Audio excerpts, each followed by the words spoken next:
y es que finalmente ya está disponible el fondo de inversión que replica la estrategia de la que venimos hablando en estos últimos 10 episodios. Return Stack Off-Road, fondo de inversión libre, disponible en España. Hola a todos y bienvenidos a The Off-Road Investor, el podcast donde exploramos el innovador mundo de la inversión todoterreno. Únete a nosotros mientras simplificamos conceptos financieros complejos, conversamos con expertos líderes en el sector y analizamos aplicaciones prácticas del return stacking y otras estrategias de inversión disruptivas. The Off-Road Investor está aquí para guiarte más allá de las carteras de inversión tradicionales de acciones y bonos y ayudarte a pensar de manera diferente sobre la asignación de activos.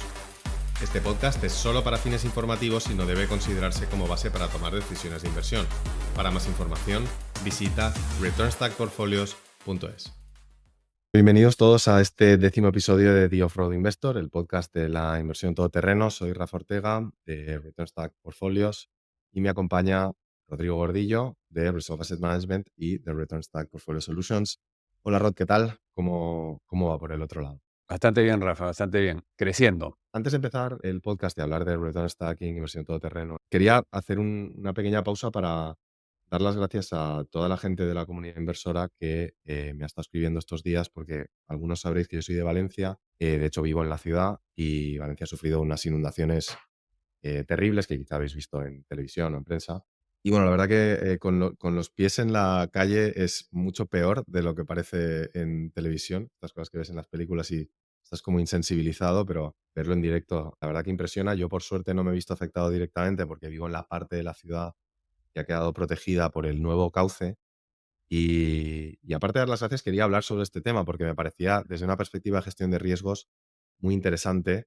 Para quienes no sepan de qué estoy hablando, la ciudad, que es una ciudad, Valencia, con miles de años de antigüedad, se construyó en el cauce, bordeando, digamos, el cauce de un río.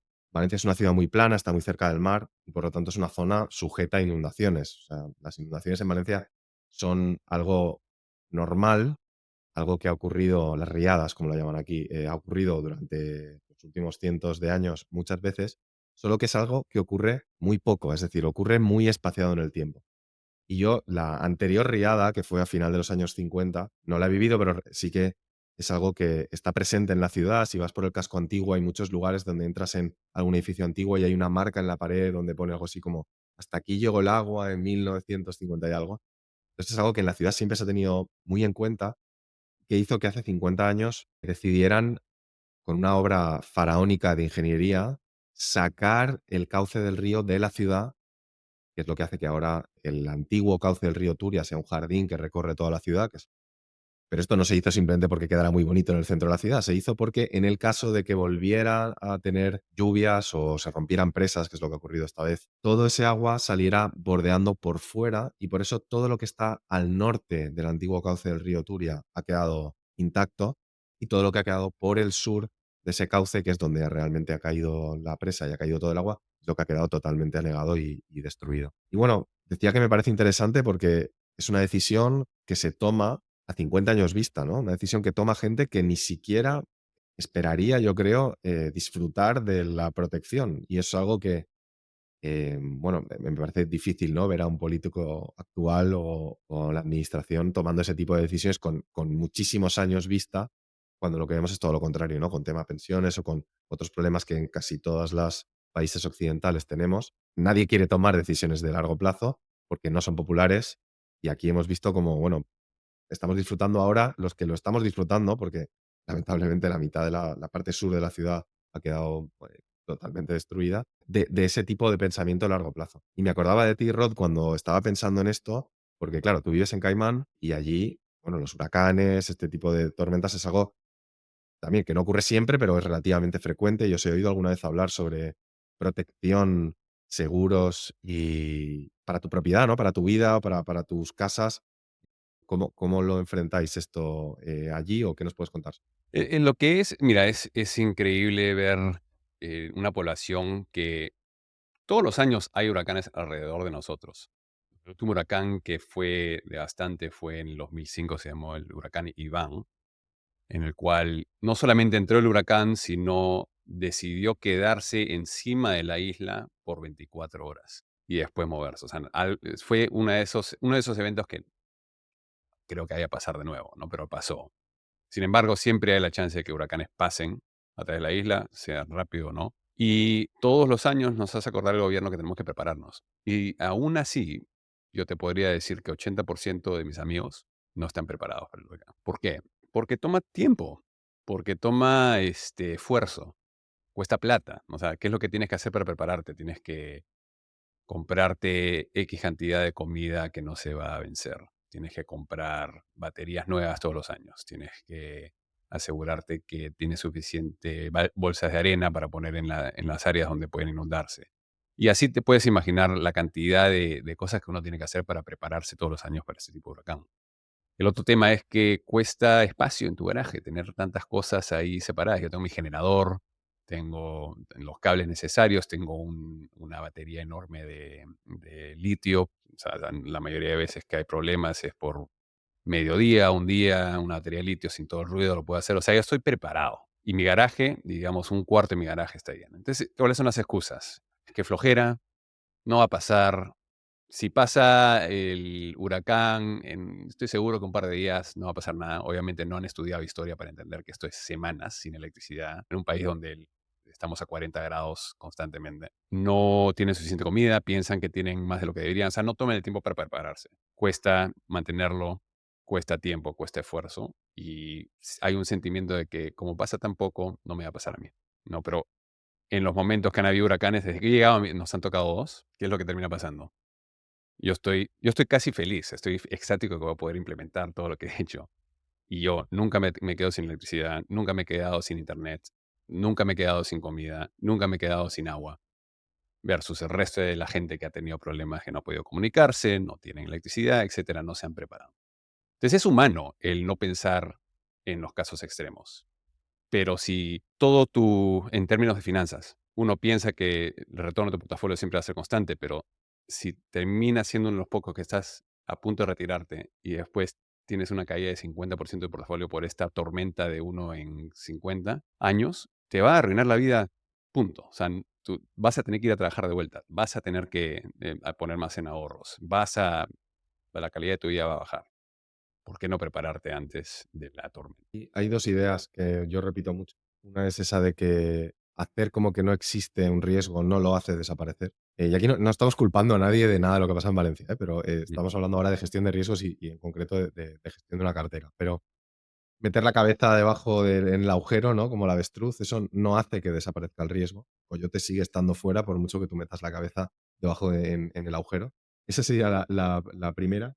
Y la otra es que no solo es la probabilidad, también es lo grave que es el evento cuando estamos hablando de esto. No es solo la probabilidad que tiene de que ocurra, sino también cómo de impactante puede terminar siendo, porque algo que tiene una probabilidad baja, pero que tiene un impacto drástico, de alguna forma lo tienes que tener en cuenta, porque no puedes simplemente hacer como que, bueno, es que es poco probable. Entonces, está claro que en el día a día, en nuestra vida, estamos todo el rato tomando decisiones y gestionando riesgos en nuestras carteras de inversión, en estas decisiones que afectan a tu vida y que una mala decisión te arruina la vida, ejemplo que estabas poniendo. Yo creo que hay que darle una vuelta, ¿no? No me quiero poner ninguna medalla porque, como decíamos, si yo vivo en Valencia, vivo además en un bajo con 2 alturas, en lo que aquí llamamos una casa de pueblo dentro de la ciudad. Si no hubiera estado esta estructura, mi casa estaría totalmente destruida. Si yo viviera en la parte sur de la ciudad, mi casa estaría totalmente en el mismo tipo de vivienda, estaría totalmente destruida. Ahora, como yo sé que esto es una ciudad proclive a inundaciones, yo tengo un seguro que en el momento que me compré un bajo y sabía que iba a vivir en una primera planta con 2 alturas, lo primero que hice fue: "Oye, vamos a ver el seguro, porque quiero que aquí específicamente ponga que si esto se inunda y aquí entra agua, esto me lo cubren y me lo cubren todo". Y eso me costó un poco más. O sea, el seguro es más caro que el que me ofrecieron, que básicamente me dijeron, pensando que lo típico, ¿no? Pensando que lo que quieres es lo más barato posible, me ofrecieron lo más barato. Y yo dije: "Sí, sí, muy bien, pero el continente, que aquí pone 20.000 euros, continente de mi casa no son 20.000 euros". Y luego, aquí donde pone riesgos extremos, no sé cuántos, específicamente inundaciones, tiene que estar cubierto. Si vives en una zona de huracanes, tienes que tener eso en cuenta. Si vives en la ladera de un volcán, tienes que tener eso en cuenta. Por mucho que llevemos 80, 90, 100 años salte, ¿no? No sé, quizás que nosotros como trabajamos en gestión de riesgos tenemos este sesgo, ¿no? Em, Mira, te podría contar lo que la cantidad de preparación que hice en febrero de 2020 antes de COVID, porque empecé a leer lo que estaba pasando en la China. Yo estuve igual que te he contado todo lo que he hecho en mi garaje, yo empecé a comprar 2 de todo, 2 respiradores, 2 grandes cajas de máscaras, o sea, todo doble. Y mi esposa me dijo: "¿Por qué estás gastando el doble?". Digo: "Porque yo voy a ser el único que está preparado. Si es que lo peor pasa, y gente que queremos va a venir, y voy a tener por lo menos uno más que darlo". O sea, vamos a comprar para poder ayudar al resto que sé que no están pensando en ese tema y se burlaban de mí, mi vecino. Cuando llegó la pandemia, yo y ahí me percaté que el riesgo era muy bajo y vendí todo. A todos mis vecinos que empezaron a entrar en pánico después del evento, ¿no? hiciste un trade ahí, o sea, esto ya es el segundo nivel de Hubo un huracán, Beryl, este año, en el cual puede ser el huracán más riesgoso que nos había tocado. O sea, estaba yendo directamente a la isla. Entonces, en los últimos 2 días antes del huracán, le dije a mi esposa: "¿Sabes qué? Se van a Miami. Yo me voy a quedar acá, yo voy a proteger la casa, pero ustedes se van a Miami". Nos íbamos a Toronto igual, o sea, es 2 días a Miami, íbamos a ir a Toronto el fin de semana, o sea, disfruta. Mi esposa decía: "Estás loco, no, no va a pasar nada".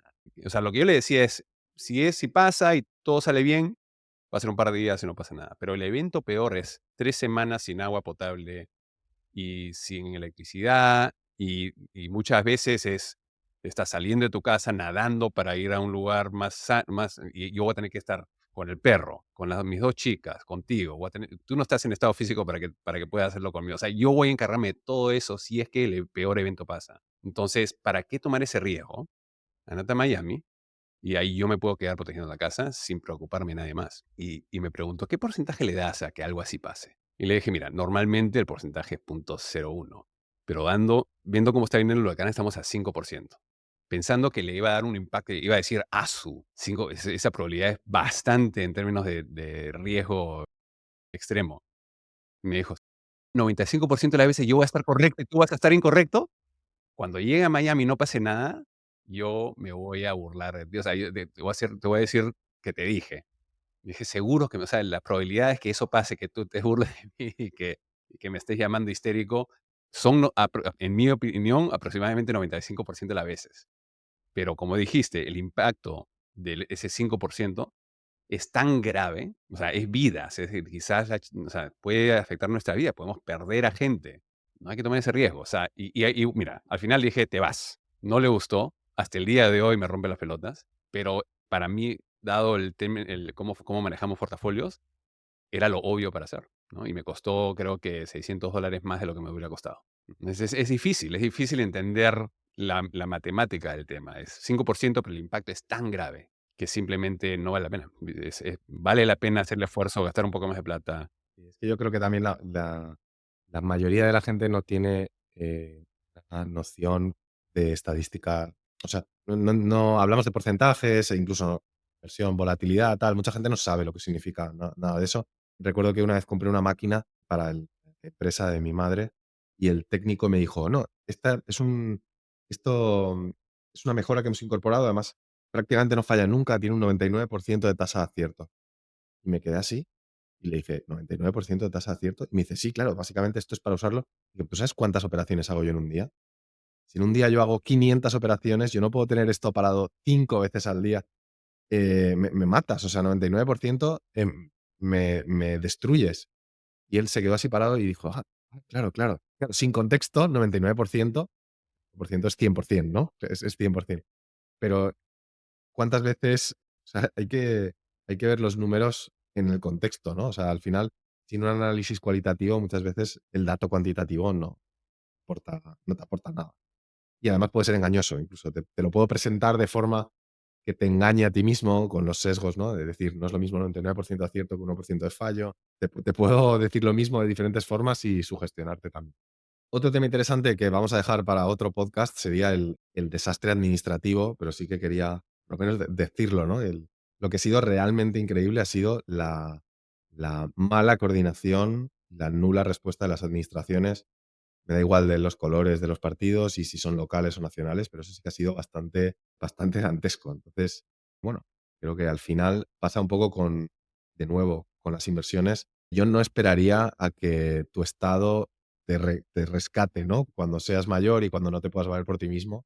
y vale la pena que ahorres, te prepares, construyas tu propio colchón y estés preparado porque cuando vengan curvas, no creo que vengan, no creo que venga nadie a Un rescatarte. buen punto. Yo estaba hablando con gente sobre qué significa tener una administración que quiere cambiar bastante, ¿no? Que quiere hacer cambios drásticos, es que la volatilidad se amplía en términos de que, mira, lo que van a hacer, hay una gran probabilidad de que les vaya bastante bien y vaya a mejorar el país y va a ser excelente. Pero hay una gran probabilidad de que cometan tantos errores que va a ser un desastre en absoluto. Hablemos de inflación, ¿no? Yo creo que eligieron a esta administración porque la inflación les afectó tan gravemente a la gente que dijeron, esa administración no la quiero, quiero una nueva. Pero si Trump, por ejemplo, pone tarifas a todo, las chances de que haya una inflación a corto plazo son tremendas. Y hay que prepararnos para esa volatilidad, esa eventualidad. Ahora, lo que podría pasar es que hay una inflación bastante grave al comienzo, pero cuando ya empiecen a haber compañías que empiezan a manufacturar en Estados Unidos o en México o en diferentes lugares, que baje de nuevo y haya un poquito más de diversificación y seguridad. Pero eso va a pasar, no sabemos cuándo va a pasar, no sabemos si va a tomar un año, 2 años, 3, 5 años. Entonces, para mí, el tener mucha exposición a una clase de inversión, cuando la volatilidad de probabilidades se ha expandido exponencialmente, me parece muy riesgoso. Y la idea de todoterreno, de lo que siempre hablamos, es que tienes suficientes apuestas en todos los eventos. Si hay inflación o hay baja inflación, o hay deflación o hay crecimiento, estás balanceado y te importan menos estos resultados para la vida que quieres vivir y tu portafolio y tu familia. Si es que estás preparado para esa eventualidad. Bueno, pues hilando con esto, pasamos a noticias un poco más felices. Y es que finalmente ya está disponible el fondo de inversión que replica la estrategia de la que venimos hablando en estos últimos 10 episodios.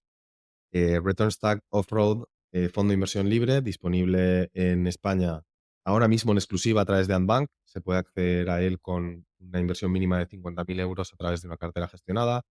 Como siempre, antes de invertir, antes de hacer cualquier cosa con vuestro dinero, es muy relevante que hagáis todo lo que podáis, que consideréis los riesgos asociados con la inversión, que leáis la información oficial del producto y si lo necesitáis podéis contactar con un asesor de Antbank también que puede ayudaros.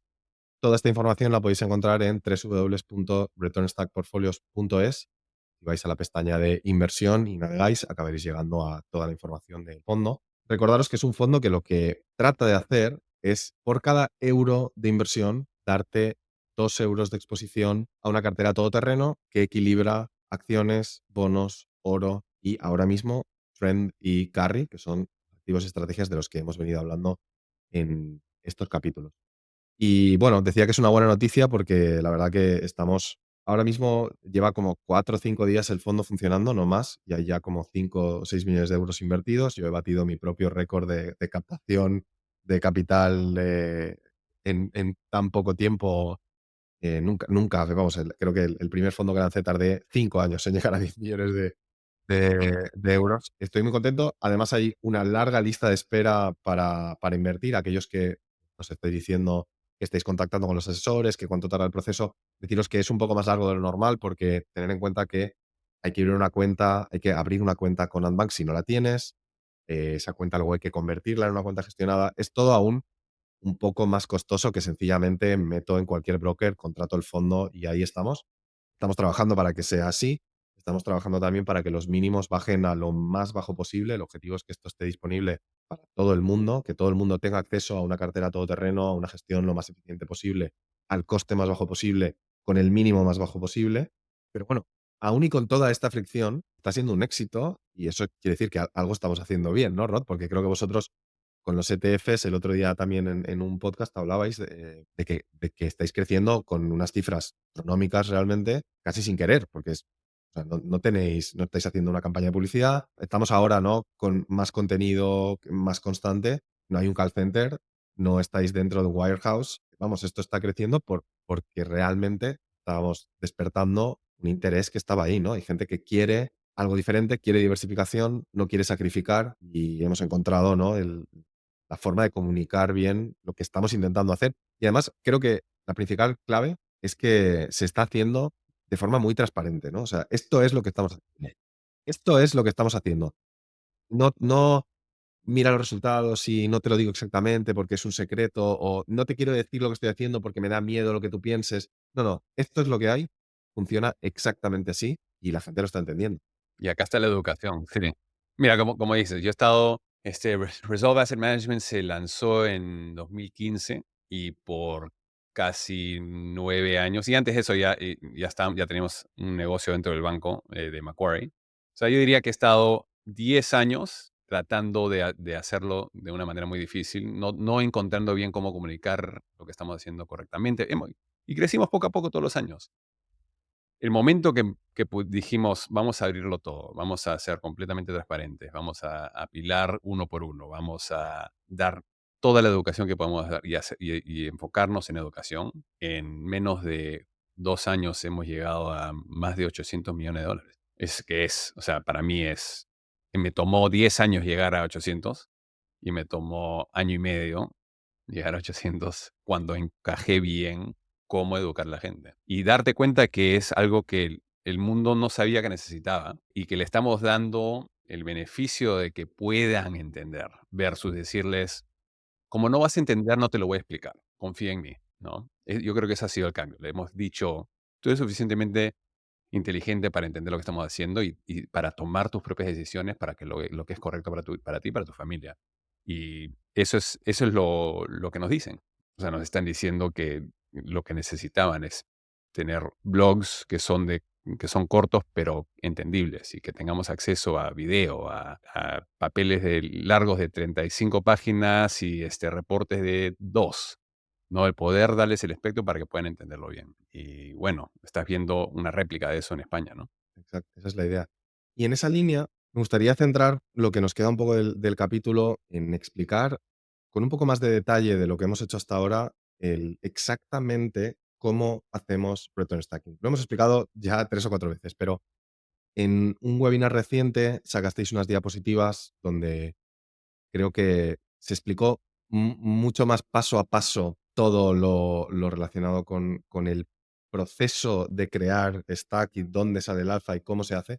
Entonces, he rescatado alguna de esas diapositivas en la versión en español y las voy a compartir y si te parece, con la diapositiva vamos comentando y para aquellos que estén escuchando, lo vamos a comentar también para que se entienda. Dentro de poco voy a grabar un webinar donde voy a juntar algunas de las ideas clave que se han tratado en los últimos webinars de Stack Overflow Solutions en inglés. Para los que estéis aquí de nuevas y este sea vuestro primer rodeo con return stacking o acabéis de descubrir todo este mundo, que sepáis que este mes pasado, en vez de un capítulo del podcast, lo que grabé es también un webinar donde hay un resumen de las ideas clave, lo básico de return stacking. Entonces, la verdad que te recomiendo que escuches el podcast desde el principio, pero si quieres un resumen de una hora en un formato más tipo webinar, con diapositivas y viéndolo todos los pasos poco a poco, es un vídeo que ha funcionado muy bien y que la gente le ha servido mucho para asentar un poco estas ideas. Así que vamos con esta diapositiva en la que vemos el programa de PIMCO Bonds Plus y cómo funcionaba. Y esto os va a parecer curioso porque vamos a hablar de otra empresa que no es la nuestra, una marca que no es la nuestra, pero es porque PIMCO fueron los primeros en darse cuenta de cómo se podía utilizar lo que nosotros llamamos return stacking. Ellos al principio lo llamaron de otra forma, finalmente su programa Bonds Plus, ¿no? Ellos lo llaman Portable Alpha. Structural, alfa estructural, porque no era alfa, sino era más 2, o sea, era acciones, renta fija, renta variable, uno por encima del otro, renta fija y otra renta fija, pero la estructura era uno que le das $1 y te dan $2 de otras cosas, ¿no? Entonces era alfa estructural. Imaginemos que tú eres un gestor en PIMCO y te das cuenta de que realmente es muy difícil generar alfa comprando bonos del Tesoro americano, porque todos los bonos del Tesoro americano son básicamente lo mismo. No hay mucho alfa que generar. Sin embargo, tú piensas que hay otra parte del mercado de bonos donde sí que vosotros sois capaces de aportar valor. En concreto, ellos pensaban que con los bonos de corto plazo y de máxima calidad sí que tenían la capacidad de escoger bonos que eran mejores que otros, más seguros o que iban a ser más rentables. Y entonces se dieron cuenta de que en vez de sencillamente comprar un índice de bonos o comprar los bonos o replicar este índice gastando de todo tu dinero, tú puedes obtener la exposición a bonos americanos a través de un derivado. El primer paso del programa PIMCO Bonds Plus era, oye, sustituye los bonos por un derivado. Cuando yo sustituyo los bonos por un derivado, ahora tengo el derivado y sigo teniendo el efectivo. Esto es lo que hemos explicado muchas veces. Cuando tú compras, por ejemplo, un futuro, realmente tú no tienes que poner el 100% del dinero. De hecho, apenas necesitas un 5% en muchos futuros para tener la exposición. Eso es lo que llamamos el colateral y es lo que veis en la segunda parte. Si yo de ese 100% de efectivo solo necesito una parte como colateral, el resto de efectivo queda disponible. Y queda disponible para entonces hacer algo con esto, ¿no? ¿Y qué podemos hacer?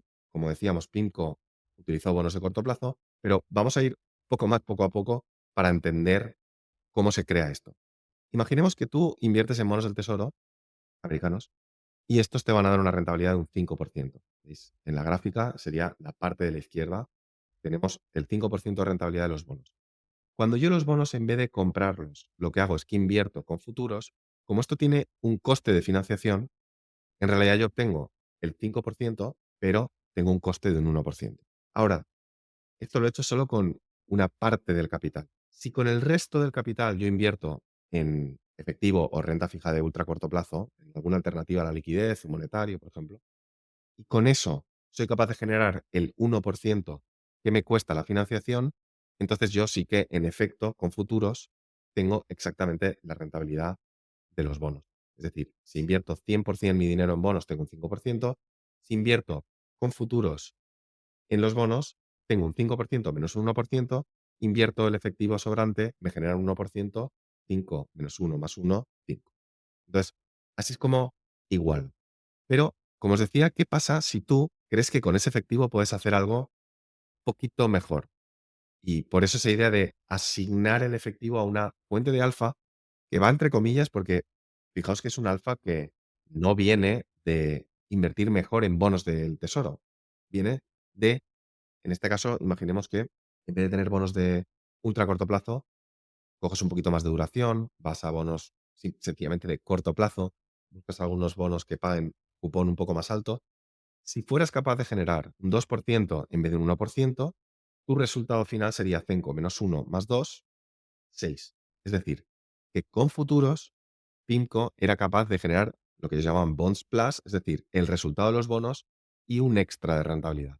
Y ese extra de rentabilidad lo conseguían con un enfoque más eficiente, con lo que luego se ha llamado portador alfa, con lo que nosotros llamamos return stacking. Entonces, lo mismo lo hicieron después con acciones, ¿verdad, Rod? Porque creo que los futuros del SP500 salen después, ¿no? O sea, esto es porque sencillamente no estaba disponible al principio cuando crearon. Inco ayudó a crear los primeros derivados para poder hacer esto. Se ayudó con el Chicago Mercantile Exchange y le dijo, tengo esta idea, ¿qué podemos hacer? Y ellos empezaron a crear estos derivados. Y claro, o sea, es la manera más barata de sacar un préstamo, básicamente, que te da exposición al S&P 500 o a los bonos americanos. Y bueno, ellos tienen un track record de más de 30 años haciendo esto. Y me parece muy interesante el programa de Acciones Plus, porque, claro, en Bonds Plus, digamos que yo invierto en bonos y luego utilizo el efectivo para invertir en otro tipo de bonos y genero alfa. Entonces, bueno, sí, tengo los bonos y tengo un alfa generado con otro tipo de bonos. Con acciones se ve mucho más claro esta idea de que ese alfa que estamos generando viene de otro lugar, porque no tiene nada que ver con el activo original. Si yo invierto en futuros del SP500 y utilizo el efectivo para invertir en bonos de corto plazo, y esos bonos de corto plazo me generan un poco más de rentabilidad que el coste de financiación, mi resultado final va a ser el resultado del SP500 menos el coste de financiación, más la rentabilidad de esos bonos de corto plazo, y ese alfa que le genero por encima viene de fuera del SP500. O sea, yo estaría batiendo al SP500 sin haber hecho nada de lo que típicamente uno imagina que tiene que hacer para batir al SP500.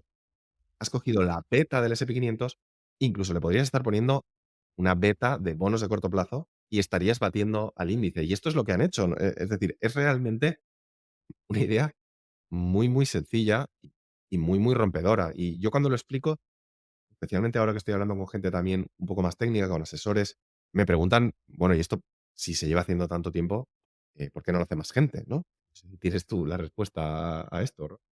Lo interesante con lo de PIMCO es que en la categoría en la cual están es US Large Cap Blend, o sea, la categoría es renta variable americana y le están ganando a todos, ¿no? Y le han ganado a todos por 2 a 3% por encima del mercado americano.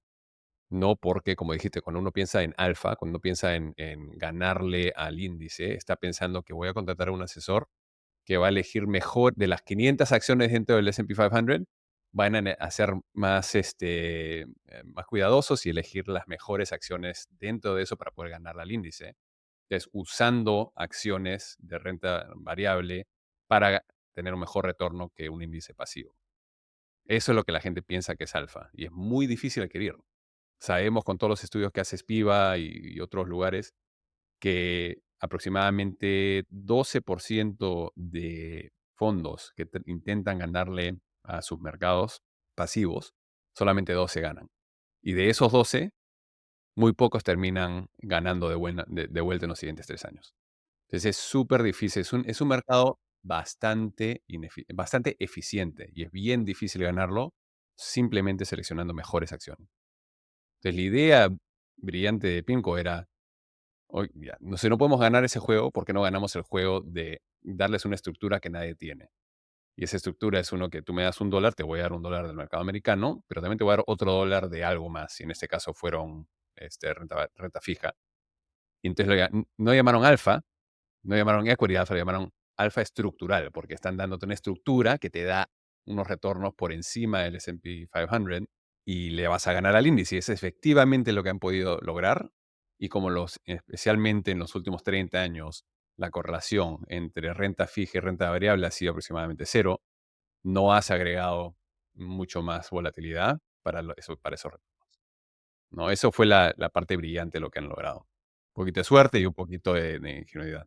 Lo interesante es que esta este marco se puede utilizar de muchas otras formas. Vamos a ver el proceso de cómo funciona esto paso a paso para detenernos en cada punto y ver cómo le podemos sacar el máximo jugo a esta idea, ¿no? Como decía, son 2 pasos. El primero, sustituyo el índice con derivados. El segundo, asigno el efectivo a una fuente de alfa. Entonces, ¿qué índice pasivo?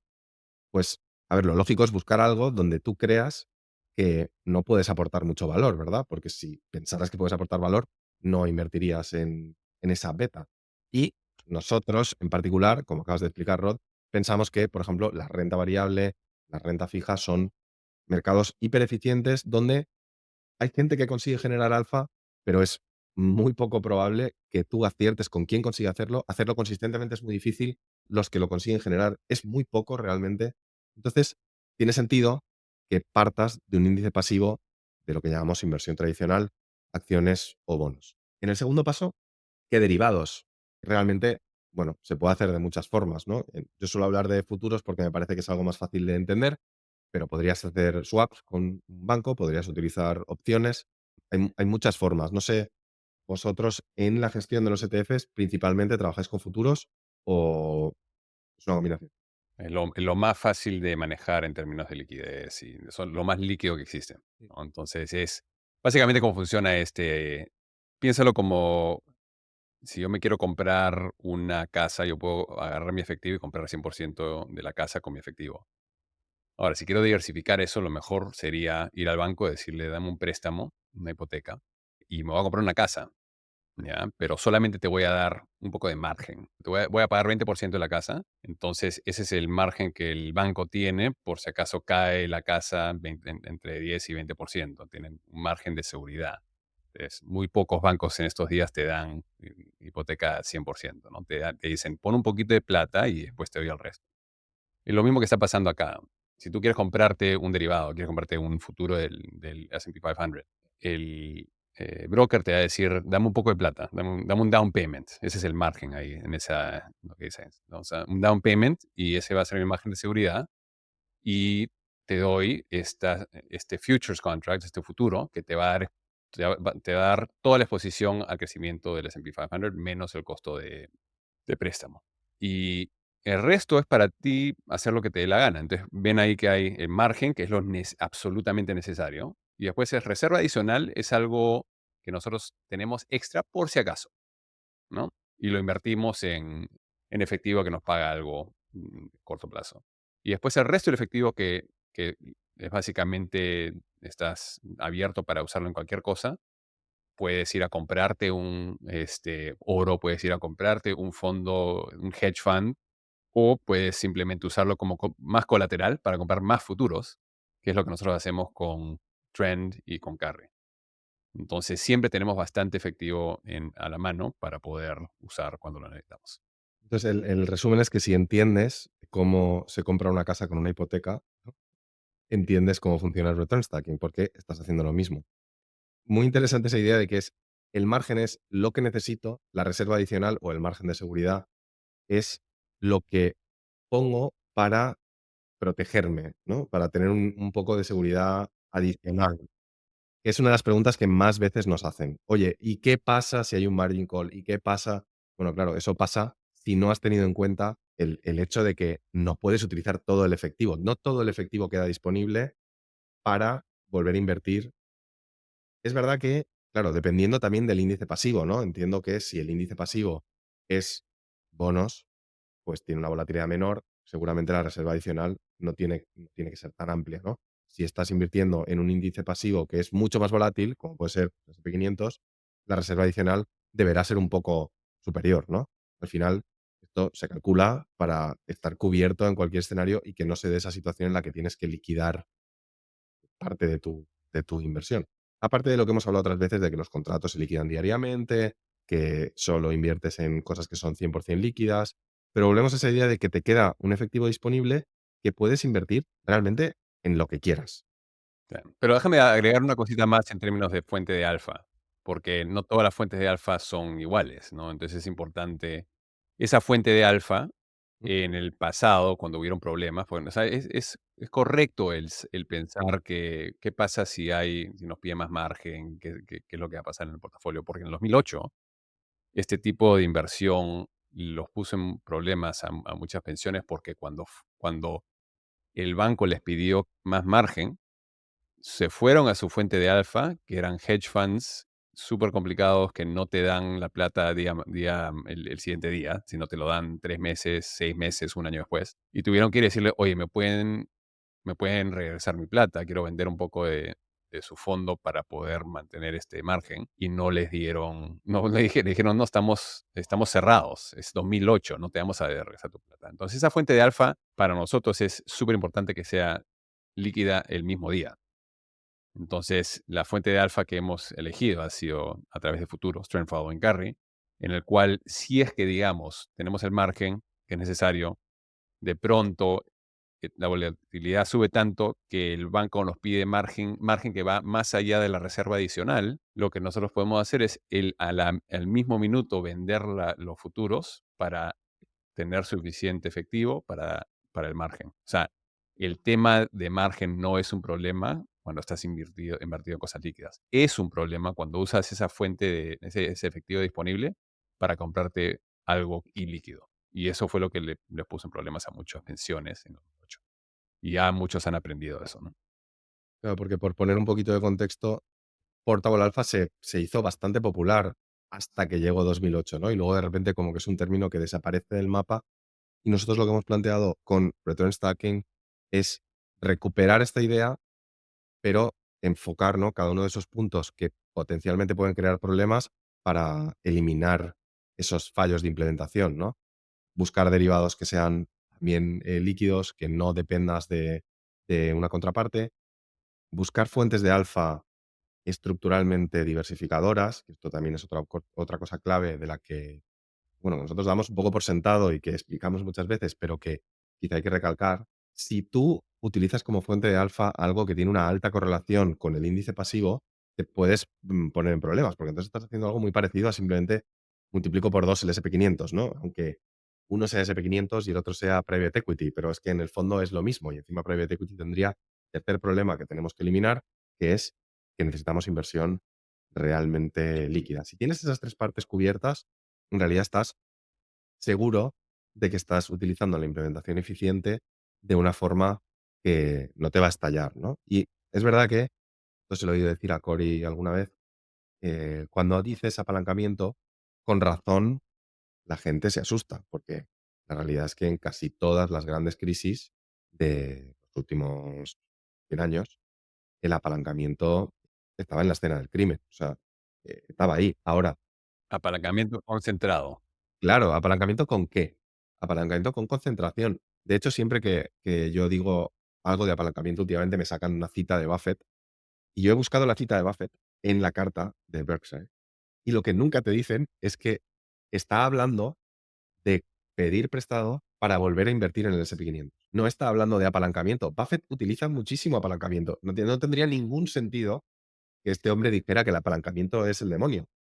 Lo que puede ser el demonio es apalancarte para redoblar la apuesta, porque eso matemáticamente te va a dañar. Te va a dañar porque te genera un problema con la volatilidad que, se multiplica por 2, pero te genera por el track de volatilidad.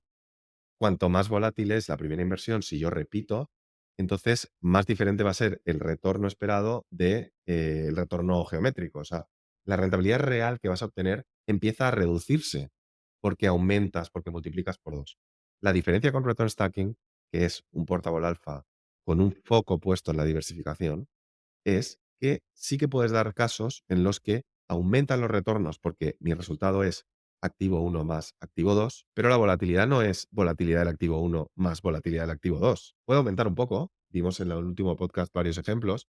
Si sumas acciones más oro es un poquito más volátil que acciones solo. Acciones más trend, ligeramente más volátil. Acciones más carry, casi idéntica a la volatilidad. Acciones más bonos, lo mismo.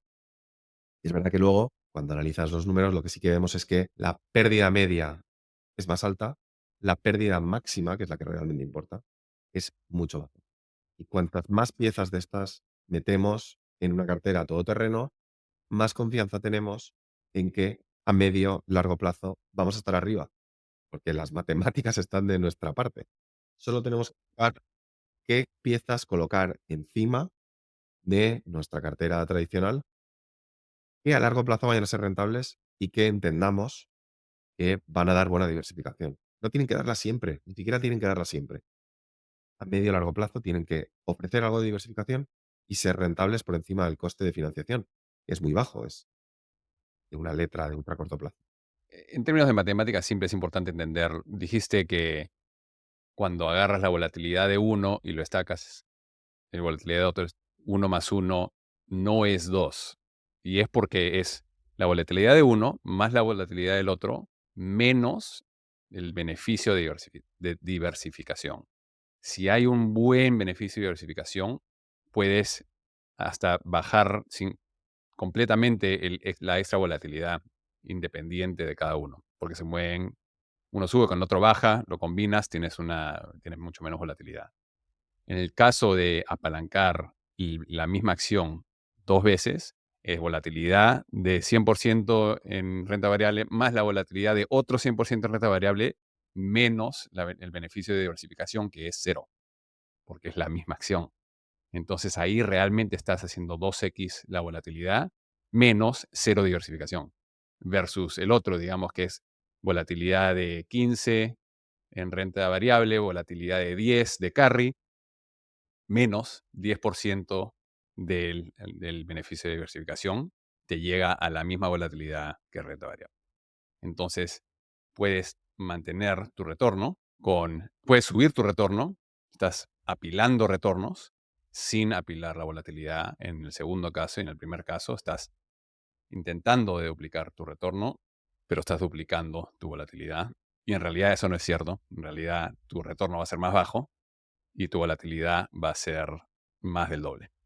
Pero no sé si queremos meternos en la matemática de eso, pero es para otro episodio. Lo más importante ahorita es entender que estás apilando retornos, pero no apilando volatilidad gracias al beneficio de diversificación. Y además, esto es así tanto en las piezas individuales, como sabéis, Return Stacking está disponible principalmente gracias a los ETFs de return stacking que podemos utilizar para crear carteras de inversión. Entonces, cada uno de esos ETFs ya tiene en parte este efecto, porque, por ejemplo, tenemos, imaginemos que es 100% acciones, 100% trend, o 100% bonos, 100% yield. Estos dos activos ya generan ese efecto de intentar compensar el aumento de riesgo por aumento de exposición con la reducción de riesgo por beneficio de diversificación. Ya hay, en parte, algo implementado en esas carteras. En la cartera todoterreno vamos un paso más, porque cogemos todas las piezas disponibles, hacemos ese estudio que tenéis disponible en la web de returnstackportfolios.es y buscamos el equilibrio entre las piezas para intentar buscar esa cartera que tenga las mayores probabilidades en el futuro de darnos verdadero equilibrio entre todas las fases del ciclo. O sea, que ya no solo es buscamos dos activos descorrelacionados, sino que hacemos un enfoque de todoterreno, un enfoque de ciclo económico. Que hay inflación, cosas que pueden ir bien, tenemos cosas que lo harán mal, se compensarán con alta probabilidad. Tenemos crecimiento, habrá parte de la cartera que es procíclica y va a crecer, otras partes que podrían sufrir. Tenemos también esa parte de estrategias que son dinámicas y se pueden adaptar, pero digamos que el juego ya cambia desde el momento en el que puedo colocar la diversificación por encima. Yo la frase que más estoy repitiendo es diversificación sin sacrificio.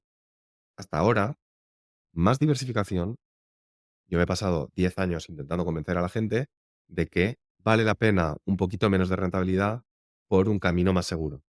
Y habrá gente que me dirá, bueno, pues muy bien, pero desde 2009, mira el S&P 500, no ha hecho nada de falta lo que tú has dicho, ok, pero no hizo falta, ¿no? Ahora lo que te digo es un poco diferente. Es, no, no. Ahora lo que digo es, vamos a disfrutar del beneficio de diversificación y lo podemos hacer al nivel de riesgo que tú quieras. Eso es un cambio brutal a la hora de diseñar carteras. No sé si esta es una conversación que estáis teniendo también con asesores. Claro, o sea, yo creo que los asesores están en un mundo en el cual tienen que dar lo que los clientes pueden entender, ¿no? Entonces, la mayoría de los asesores están diciendo, finalmente, yo entiendo el beneficio de estos alternativos que tienen diversificación, que nos van a ayudar en los peores casos, pero mi gente quiere 60-40 y ahora les puedo dar 60-40 más 10, 20, 30, 40, 50, 100% si quiero. Y ahí ya empieza a cambiar el juego porque le puedes dar al cliente lo que quieren y darles la medicina que necesitan, ¿no? Entonces, en el mundo de asesoramiento, lo que está pasando es que los asesores están ahí apilando 20 a 100% dependiendo de qué tanta cambio al cliente están esperando. Pero en términos de individuales, que entienden, que leen lo que tú estás escribiendo, leen lo que nosotros hemos escrito en los últimos 2 décadas, te das cuenta que ahorita la gente quiere más confianza de que no se va a caer el portafolio como se cayó en COVID. Y al mismo tiempo están diciendo, pero inflación, o sea, todo lo que yo podía comprarme en el 2020 ahora me cuesta 35 a 40% más. Entonces, necesito un portafolio que me dé un retorno absoluto que por lo menos sea igual que el nivel de inflación esperado o más. Y cuando no había la capacidad de apalancar, cuando no había la capacidad de hacer return stacking, cuando creas un portafolio diversificado, lo que pasaba es que bajabas la volatilidad, bajabas los altibajos, pero también bajabas el nivel absoluto de retorno. Y versus una volatilidad de 20 en renta variable o una volatilidad de 13, 14 en una cartera balanceada de renta variable, renta fija, es bien difícil ganar. Es bien difícil ganarles a esos. Entonces, ahora tenemos la oportunidad de crear un portafolio súper balanceado, algo todoterreno, y usar return stacking para llegar a un nivel de riesgo equivalente a renta variable, pero que tiene una tendencia de dar el doble de retorno y menos caída máxima. Entonces ya ahora estamos introduciendo algo al mundo en el cual ya tú quieres 15% de volatilidad, ese es tu, y sabemos que lo puedes hacer porque lo has hecho. Aquí está. Esta línea es mejor que la otra. No siempre, no todos los años, pero en promedio. Por lo menos estamos compitiendo con la misma volatilidad. Eso iba a decir. Justo hemos llegado al final más o menos del tiempo cuando me he quedado sin voz, así que perfecto.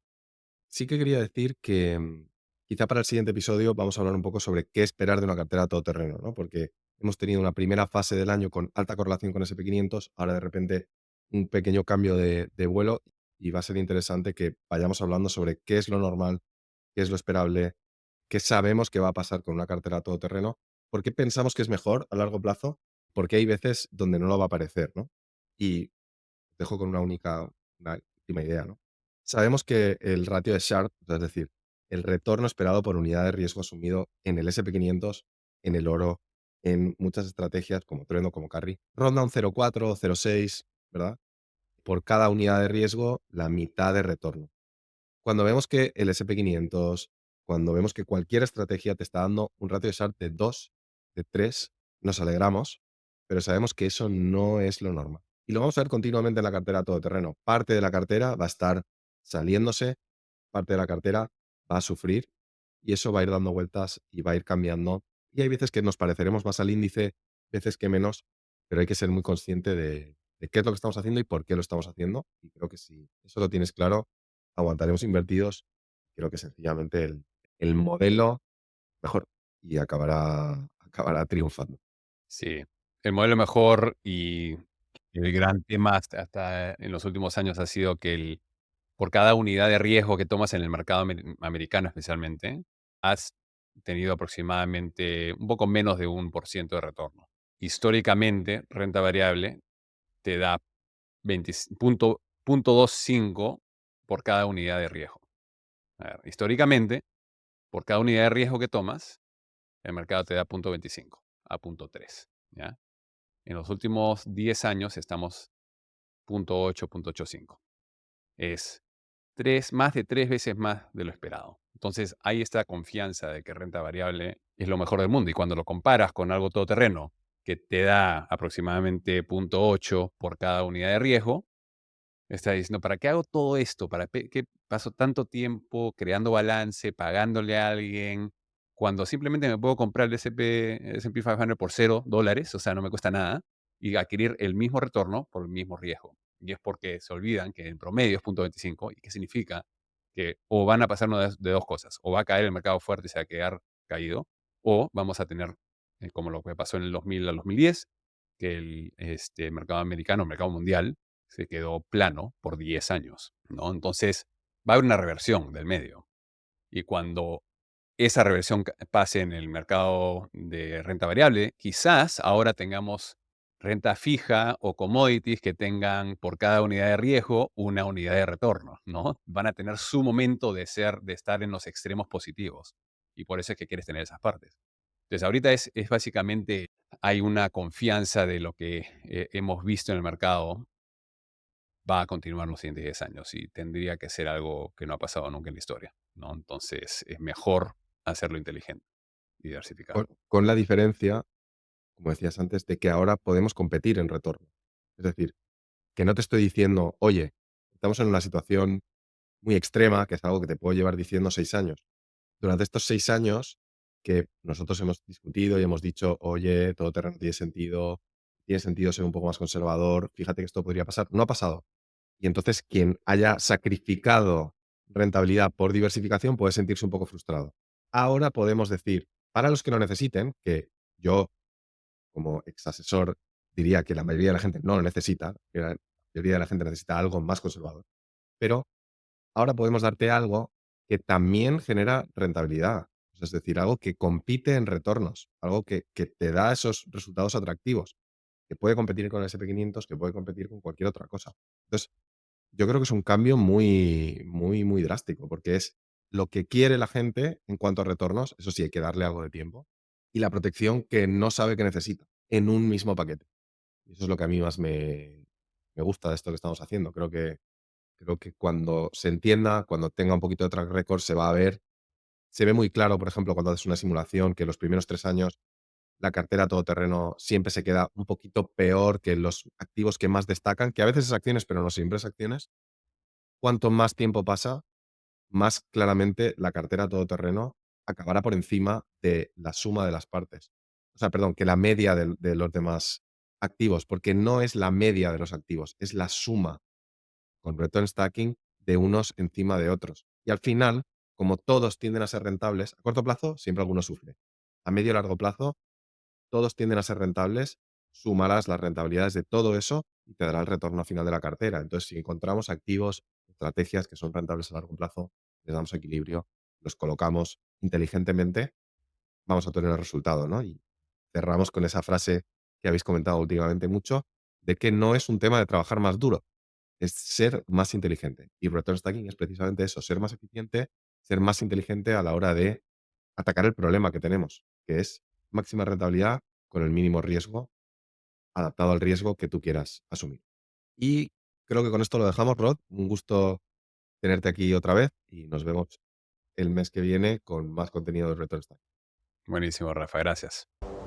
El panorama de la inversión todoterreno evoluciona muy rápidamente. Si tienes alguna duda o pregunta o quieres pasar de la teoría a la práctica, puedes ponerte en contacto con los presentadores en sus redes sociales que encontrarás en la descripción del podcast o visitar nuestra página web returnstackportfolios.es.